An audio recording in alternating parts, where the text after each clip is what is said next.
You know, usually when we talk about a low battery, the stakes are pretty low. Right. Yeah, it's just your phone. Exactly. Like your phone hits 1%, the screen dims, you let out a little sigh, and you just plug it into the wall. Right. It's a minor inconvenience because, you're sitting on your couch, completely safe. Yeah. Worst case, you miss a text. But if you take that exact same flashing red battery icon and you scale it up, you put it on the dashboard of a 2-ton vehicle, Oh, totally different game. suddenly you aren't on your couch. You are doing, I don't know, 70 miles an hour on a massive, sprawling interstate highway. Surrounded by 18-wheelers. Yes. And the psychological shift there is just profound. It goes from this mild annoyance to a genuine safety hazard in a matter of seconds. It really is the absolute definition of modern transportation anxiety. It is. And, you sent us this incredible stack of sources for today's deep dive because you're either navigating this EV transition yourself or maybe managing a fleet or you're just fascinated by the growing pains of a new era. Which are significant, yeah. Very significant. Looking through the materials you shared with us, specifically the operational website for Atlanta mobile EV charging, and this really eye-opening excerpt from the EE Rescue podcast, we are taking a deep dive into the massive infrastructure gap plaguing electric vehicles in these sprawling cities. Right. And more importantly, how people are fixing it. Exactly. We are unpacking a highly specific 24/7 mobile solution that is rapidly expanding to plug that gap. It's a fascinating pivot, really, in how we think about energy distribution. How do you mean? Well, for a century, the ironclad rule of transportation has been that the vehicle goes to the fuel. Yeah. Right. You find a gas station, you pull up to the pump. Exactly. But what we are exploring today flips that entirely on its head. It turns power into a service that is dispatched directly to your bumper. Which is wild to think about. It is. And the sources you provided are incredibly revealing because they strip away all that marketing polish. Yeah, we get the real numbers. Right. They give us the raw, ground-level logistics, the hardware engineering, the pricing structures, and really the broader business ecosystem making this possible in one of the most notoriously sprawling metropolitan areas in the country. Right, Atlanta. And to understand why this solution even exists, we have to look at the environment that necessitated it. Yeah, the geography is everything here. Because having your car die on the side of the road is always bad, obviously. But having an electric vehicle die in a city like Atlanta is a uniquely stressful nightmare. It really is. When people who don't live in the southeast hear Atlanta, they might just picture like a dense, concentrated downtown grid. Right, a couple of skyscrapers, a few tight blocks. Exactly, but that is only a tiny fraction of the reality. Atlanta is basically the poster child for metropolitan sprawl. Oh, absolutely. We are talking about a massive interconnected geographic ecosystem. The sources specifically map out their service area, and it includes places like Marietta, Alpharetta, Kennesaw. And then stretches all the way out to Conyers and Douglasville. Right. If you're managing a delivery route or just commuting across that map, you are dealing with a 45-mile radius. Which fundamentally breaks the current EV charging model. How so? Well, while charging stations absolutely exist in the greater Atlanta area, their distribution is violently uneven. They're clustered. Exactly. They're clustered around high-density commercial zones, affluent suburban developments, or, very specific transit corridors. Right, but when you have a 45-mile radius of drivable paved sprawl. That concentration leaves massive, glaring dead zones. Yeah, just huge gaps. You could be 30 miles from the downtown connector, completely surrounded by subdivisions, shopping centers, multi-lane highways, and still be miles away from a functioning, available public charger. It's exactly like cell phone coverage in the late 90s or early 2000s. Oh, that's a great comparison. Right. If you were downtown, you had full bars, everything was great. But the second you took the wrong exit off the highway... We were totally off the grid. Exactly. You're holding your phone up to the sky, hoping to catch a signal. The EV infrastructure right now has those exact same drop zones. And when your battery percentage drops into the single digits, you become acutely, painfully aware of those drop zones. I can only imagine. And the panic sets in because you realize the traditional safety net doesn't apply to you anymore. Right. Because for decades, the universal protocol for a dead vehicle has been super simple. You pull out your phone and you call a tow truck. Yeah, but that doesn't work here. Wait, I have to push back on that. If my EV completely dies on the side of I-285, I can't just call a tow truck. I mean, a dead car is a dead car. Why wouldn't a standard towing service work? Because the underlying mechanics of an electric vehicle turn a simple tow into an engineering and financial disaster. Oh, really? Yeah. Let's dissect what the industry calls the towing trap. First, you have the baseline logistics of securing a tow in a major metropolitan area. Which is awful on a good day. Exactly. Best case scenario, assuming there isn't a massive accident tying up local resources, you are waiting 1 to 3 hours on the side of a busy highway for a truck to even be dispatched.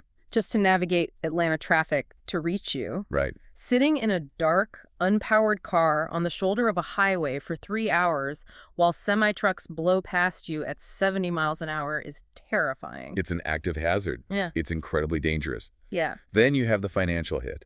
According to the dispatch data in the sources, you are looking at an immediate cost of between $150 to $400. Wow. Sometimes more depending on the distance, and that's just for the physical transport. But wait, you said it was an engineering disaster too. Right. The real nightmare stems from the drivetrain. You cannot flat tow an electric vehicle. Meaning you can't just hook up the front wheels, leave the back wheels on the pavement, and drag it to safety. No, absolutely not. Right. Doing so will likely destroy the vehicle. Wait, seriously? What? Because electric vehicles utilize regenerative braking systems. The electric motors are permanently integrated with the drivetrain. Okay. So when those wheels turn, the motor acts as a generator, pumping electricity back into the system. Right, that's how they charge while you drive. Exactly. If the car is powered on and functioning normally, the onboard computer manages that energy. It cools the system and routes the power to the battery.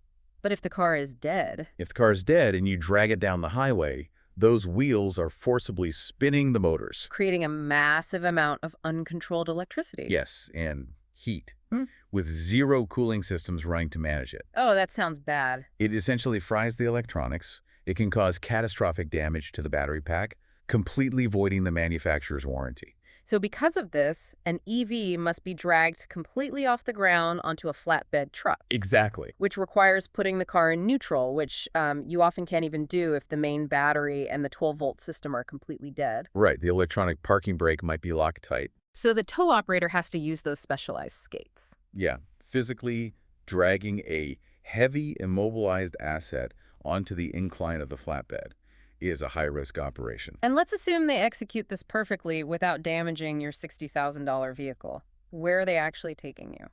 Well, they aren't taking you to a mechanic because the car isn't broken. Right, it's just empty. So they have to drop you off at a charging station. Okay, so they drop you in a parking lot at a public charging station. Yep. You have just paid a $400 premium, waited 3 hours on a dangerous shoulder, watched your car get dragged onto a truck. Only to be dumped at a plug where you now have to sit and wait for the car to charge. Exactly. You are paying a massive premium to experience a double wait. It's a cascading failure of user experience. You're basically applying a mechanical solution to an electrical problem. Which is exactly why the market required a completely different approach. Yeah. If the traditional towing model is expensive, dangerous to the vehicle's components, and incredibly inefficient, the only logical solution is to eliminate the tow truck entirely. You have to mobilize the power plant itself. Exactly. And that brings us to the actual hardware that makes this possible, because saying, we'll just bring a giant battery to the car sounds great. In theory, sure. Right. But historically, mobilizing massive amounts of electricity has been heavy, dangerous, and really difficult. Oh, completely. So the sources introduce the specific technology used by the Atlanta Mobile EV Charging Network, which is the EV Road Hero RH9K mobile charging unit. Right. And looking at the specs you shared with us, I was immediately struck by what feels like a massive contradiction. The fuel source. Yes. This highly advanced mobile charger runs on a 6.1-gallon gas tank. Yeah, people always posit that. I mean, I imagine anyone driving an EV might inherently recoil at that. Yeah. It feels completely counterintuitive, almost ironic, to charge a complex, high-tech electric vehicle with a gas-powered generator. It is the most common, immediate reaction, without a doubt. And it touches on a very real anxiety EV owners have about protecting their battery degradation. Sure, you don't want to ruin your car. But if we break down the physics of power delivery, we can see exactly why this specific piece of engineering is so brilliant. Okay, lay it on me. Well, the secret to this technology isn't the fuel source. It is the power delivery mechanism. So it's not about what is burning, it's about what is coming out of the wire. Exactly. So, okay, if I go to a hardware store and buy a standard gas-powered construction generator, like the loud, smoky ones they use at work sites. Right, the really noisy ones. Yeah. and I plug my EV into that, what The happens? car will reject it outright. Really? Just flat out reject it. Yep. A standard construction generator produces incredibly dirty power. Dirty power. What does that mean in this context? It means the mechanical engine stutters, the voltage spikes, the frequency fluctuates based on the load. Okay, so it's inconsistent. Very. And if you plug a highly sensitive EV onboard computer into that standard generator, the car's battery management system kicks in. The BMS. Right. It acts like a highly trained bouncer at an exclusive club. Oh, I love that analogy. It inspects that dirty, erratic electrical current, immediately identifies it as a threat to the sensitive lithium-ion chemistry, and completely refuses to accept the charge. It just shuts the door. Exactly. No entry. So how does the Eve Road Hero RH9K get past the bouncer? It's still using a combustion engine to generate the initial energy, right? It is. But it gets past by taking that raw mechanical energy and running it through a sophisticated professional-grade inverter system before it ever reaches the car. Okay. The specifications in our notes highlight that this unit delivers level 2 AC charging with a total harmonic distortion, or THD, of under 3%. Total harmonic distortion, that sounds incredibly technical. It does, but essentially we are talking about how jagged or smooth the electrical wave is. When an electrical current has high harmonic distortion, the wave looks chaotic and jagged on an oscilloscope. Like a bunch of static. Exactly. But by keeping the THD under 3%, the EV Road Hero produces what electrical engineers call a pure sine wave. A pure sine wave. Yeah, it is a perfectly smooth, consistent, symmetrical wave of power. And the car likes that. It loves it. To the car's onboard computer, a pure sine wave with a THD under 3% looks utterly indistinguishable from the power coming out of a premium, hardwired commercial charging station. Or like the dedicated wall unit in your own garage. Exactly. So the car literally doesn't know it's parked on the side of a busy interstate connected to a mobile unit. Not at all. As far as the vehicle's battery management system is concerned, it is safely plugged into the grid at home. Right. It completely mitigates any risk to the battery chemistry. Clean power is clean power, regardless of what generated it milliseconds prior. Wow. And the performance specs on this machine really back up why it's dominating this space. They do. It delivers continuous output options of 9 kilowatts, peaking all the way up to 16 kilowatts. Which is very fast for AC charging. And that 6.1-gallon gas tank that seemed so counterintuitive at first, Yeah. because the onboard system runs at such an optimized, constant RPM to feed the inverter, it is radically efficient. One tank covers 5 to 10 full roadside rescue sessions. Think about the logistical efficiency of that from a fleet perspective. It's massive. A single service vehicle can stay out on the road, zigzagging across the Atlanta sprawl to respond to 5 to 10 separate stranded drivers. Before the operator ever has to stop and refuel the unit. Exactly. It allows for a rapid, continuous, seamless dispatch model. Yeah. They aren't constantly returning to base to swap out massive, heavy, depleted battery banks. Which would waste so much time.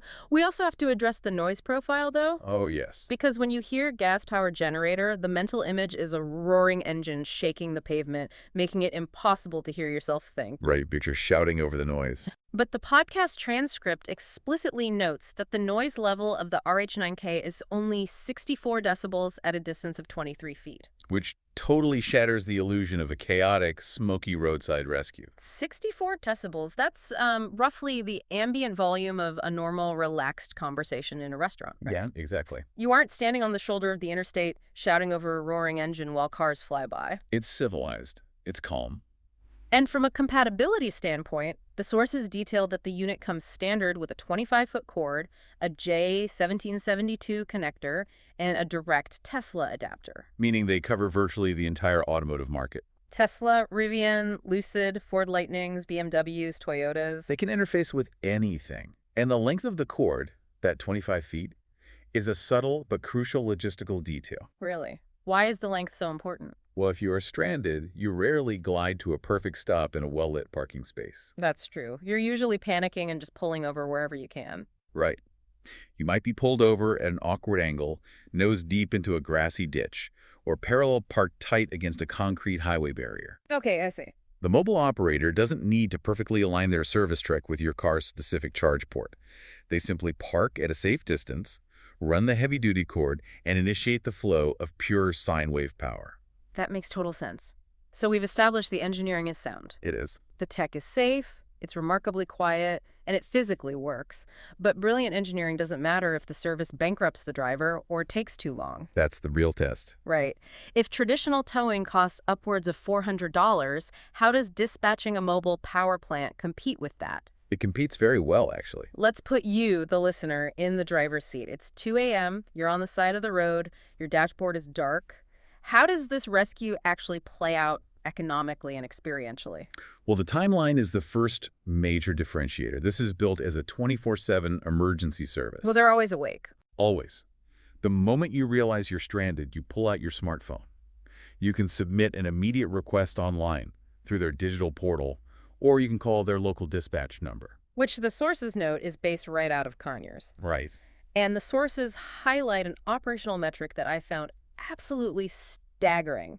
A rapid 6-minute response time on their end for dispatch. Yeah, that 6 minutes is their internal administrative turnaround. That's incredibly fast. It is. You submit the distress signal, and within 6 minutes, their dispatch software has localized your GPS coordinates, verified your vehicle make and model to ensure they have the right adapters ready, and an operator is physically rolling a service truck in your direction. And their operational goal is a 30 to 45-minute arrival time. Exactly. Compare that timeline to the 1 to 3 hours you'd spend waiting for a flatbed tow truck. By deploying a mobile charger, you are cutting your physical exposure time on a dangerous highway shoulder by potentially hours. And crucially, you get to stay entirely with your vehicle. Oh, right, because usually you have to ride in the tow truck. Exactly. There is no climbing into the strange, dirty cab of a tow truck. There is no coordinating where a flatbed is dropping your car off in the middle of the night. You just sit comfortably in your own driver's seat while the charge is delivered directly to your port. It's a much better user experience. Okay, let's break down the pricing tiers because emergency roadside services historically carry a terrible reputation for predatory price gouging. Oh, absolutely. When you are stranded, you are vulnerable, and companies usually exploit that. But the pricing model outlined in these sources is incredibly rigid and transparent. They operate on 3 very specific fixed tiers. Right, and the psychological transparency there is a fundamental pillar of their business model. They want the driver to know exactly what the financial damage is before the truck ever arrives. Completely eliminating the anxiety of a ticking meter. It's structured almost like a medical triage menu. Yeah, that's a good way to look at it. The first tier is called the Quick Boost. It costs $199. That gets you 30 minutes of pure sine wave charging, which yields roughly 30 to 40 miles of range. It's the perfect baseline rescue. I think of it like a scuba diver's reserve tank. Oh, nice. Right. It isn't meant to supply your entire dive. It's just enough oxygen to get you safely to the surface. Exactly. If you have 30 to 40 miles of range injected into your car in a major metro area like Atlanta, that is more than enough distance to get you safely to your own driveway or to pull into a high-speed supercharger station to finish the job yourself. And as the industry experts in the EE Rescue podcast point out, that $199 option solves 90% of all stranded EV emergencies. 90%. That's huge. It is. When you compare that flat, transparent fee to the baseline cost of a flatbed tow truck, which, again, starts at $150 to $400. And does not include the electricity to actually get you moving again. Exactly. The mobile charge is highly competitive. In many scenarios, it is outright cheaper and vastly faster. Okay, so what about the second tier? The second tier on their menu is the standard charge. Right. That jumps to $329 for 60 minutes of charging time. That yields about 80 to 100 miles of range. That tier is designed for situations where you aren't just trying to limp home. Like what? Imagine you started your day with a surprisingly low battery. You got stranded early on your route, and you still have a full day of client meetings, errands, or a massive cross-town commute ahead of you. So you need more juice. Exactly. It completely resets your operational day without forcing you to immediately hunt down a public station. Makes sense. And the final heaviest tier is the extended charge. $429 for 90 minutes, giving you a massive injection of 130 to 160 miles of range. Which is a substantial amount of energy. Yeah, that's a lot. That's ideal for drivers embarking on longer regional trips who miscalculated their consumption. Or, as we'll uncover shortly, for commercial fleet vehicles that absolutely must be topped off to complete a demanding daily route. Right. Now, I want to make sure we cover the fine print outlined in the sources because, as we said, nobody likes surprises on an invoice. Definitely not. There are a couple of specific caveats. First, there is a $50 after-hours fee applied if you require dispatch between 6 p.m. and 6 a.m. Which is entirely standard across any overnight emergency dispatch service. Yeah, you are paying a slight premium for the logistics of keeping a train crew on a night shift and waking an operator up. Right. It costs them more to run at night. And second, there's a $2 per mile extended travel fee if your breakdown occurs beyond 25 miles from their main operational hub. Okay. So if you find yourself on the extreme outer rural edges of that 45-mile Atlanta sprawl, say pushing out past Douglasville, you might see a slight bump in the final geographic calculation. But again, the system is completely transparent. You are informed of this math before you ever formally book the rescue. It is a fundamentally honest transaction. You are paying for dedicated time, highly specialized hardware, and immediate, localized convenience. Exactly. But, this is where looking at the sources you provided takes a really fascinating turn. Oh, this is my favorite part. We've spent the first part of this deep dive talking about rescuing a stranded family on the side of I-285. And from a public relations standpoint, that is a fantastic, necessary, high-visibility service. It gets the brand out there. It does. But reading deeper into the business model, it becomes glaringly obvious that emergency roadside rescue is actually just the tip of the spear. Oh, totally. It's the public-facing identity of the company, the emotional hook, but it is absolutely not the primary economic engine driving the expansion of this industry. So what is? The sources reveal a massive, almost hidden secondary market that is the true giant here. B2B fleet charging. Business to business. Exactly. This is where we shift from individual consumer convenience to macro-level industrial business operations. Okay, let's get into it. You have to contextualize Atlanta. It is one of the premier logistics, shipping, and transportation hubs in the United States. Right, huge airport, massive rail lines, highways everywhere. You have a staggering volume of commercial vehicles moving through that geography every single day. We are talking about massive delivery fleets, dedicated rideshare drivers, corporate vehicle pools, government municipal fleets, and sprawling rental car lots. Huge operations. And virtually all of these entities are aggressively transitioning their fleets to electric vehicles. To save money? Exactly. They want to save massive amounts of money on liquid fuel and mechanical maintenance over the long term. Right. But if I'm a logistics manager for a major delivery company in Atlanta and I have just purchased 50 electric cargo vans, why am I paying a mobile service to act as a middleman? That's the logical question. Right. I would just bite the bullet, call a commercial contractor, and pour concrete to install my own bank of chargers in my own parking lot. Because installing commercial-scale charging infrastructure is a logistical and financial nightmare that companies are desperate to avoid. Is it really that bad? Oh, it's brutal. Hmm. It sounds incredibly simple on paper, right? Yeah.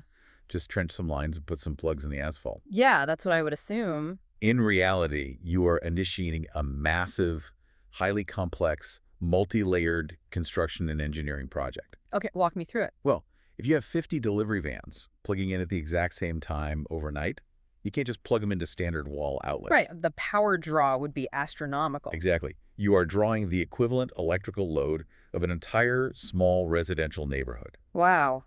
So first, you face the capital expenditure. Commercial level 2 or level 3 DC fast chargers are incredibly expensive pieces of standalone hardware. But purchasing the hardware is merely the beginning. Oh, yeah. You have to engage in heavy electrical upgrades to your entire facility.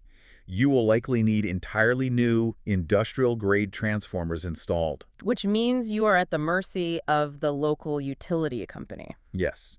And they might take 12 to 18 months just to approve and schedule that grid upgrade. 12 to 18 months, that's forever in business time. It gets worse. Uh.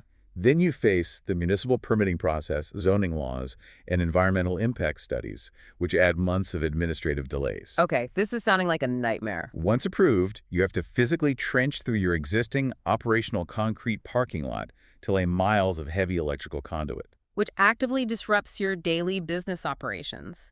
You've got noise, dust, and localized traffic jams in your own depot while the construction is happening. Exactly. And what if you don't even own the depot? Right, a massive percentage of logistics companies lease their commercial warehouses. A commercial landlord is going to take one look at a proposal to rip up their parking lot, to install heavy electrical fixtures, and immediately say no.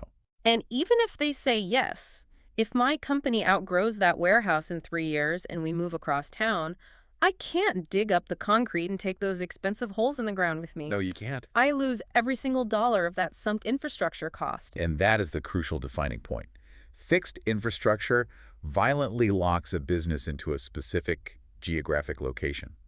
So what Atlanta Mobile EV Charging is actually selling to these massive corporations is an infrastructureless fleet support model. Yes, they are completely bypassing the utility company and the construction contractors. They're bringing the localized power plant directly to the fleet. Exactly. They drive their eRoad Hero units directly to the corporate depot, the rental car overflow lot, or the municipal vehicle pool. And they don't just do it in a chaotic emergency capacity, do they? No, they execute this on a highly coordinated algorithmic schedule, daily, weekly, or precisely on demand based on the fleet's routing software. The compounding business impact of that is staggering when you break down the daily logistics. It really is. If you manage a delivery fleet, your drivers are paid hourly to drop packages on porches, not to navigate traffic to find a public charging station. Right. If a driver has to make a 30-minute detour off their route to locate a station, wait in line behind other commuters, and then sit there idly while the van charges, that is pure, unrecoverable downtime. That is bleeding revenue. It's a massive operational inefficiency. So how does the mobile model fix it? By utilizing a scheduled mobile service, the charging happens perfectly synchronized to the fleet's natural, unavoidable downtime. Ah. The vans return to the depot at the end of their shift. The drivers clock out and go home. In the middle of the night, the mobile charging service arrives. The technicians walk down the line of parked, idle vans and use their pure sine wave hardware to systematically top every single vehicle off. So when the early shift drivers return in the morning, the vehicles are fully charged and ready to instantly deploy. There is absolute zero driver downtime associated with fueling. And the financial structure reflects this volume. The sources explicitly note that they offer significant volume discounts for these corporate B2B clients. Of course. If a company signs a recurring service contract, the per-charge cost drops drastically compared to the emergency consumer rates. It fundamentally transforms the concept of charging from a massive multi-million-dollar fixed capital expense CapEx into a highly predictable, flexible, variable operating expense OpEx. For a chief financial officer or a logistics manager, shifting a burden from a fixed capital expense to a variable operating expense is the ultimate dream. It grants them supreme flexibility. Right. If they need to aggressively scale up their fleet for the holiday shipping season, they just temporarily request more mobile charges. And when January hits and they scale the fleet back down, they simply request fewer charges.